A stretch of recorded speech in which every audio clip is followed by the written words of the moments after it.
Good morning mga busing. So, sayo tag harvest kay natay atong hatdan.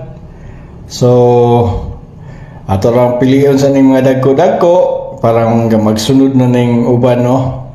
So, ato ra ning kuha hinahinay. Atong piliyon rang dagko-dagko. So, kuan pa ni siya ka days.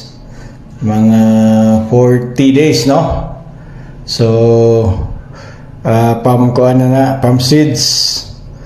So ato ra ning pilian pagkapilan na to gamay parang maghatod taron tuod no. So ilmete din dito ni sa akong kratki nga grow bed dayon atong gibalhin dire no. Then kato atong daghan dito nga A-type nakuha naman po to last time gaha sa adlaw. So kani sa lamang atong kuwaag dagko-dagko. So ayun ani ra dire ra ta kutob kay ato na ning ihatod og daghang salamat.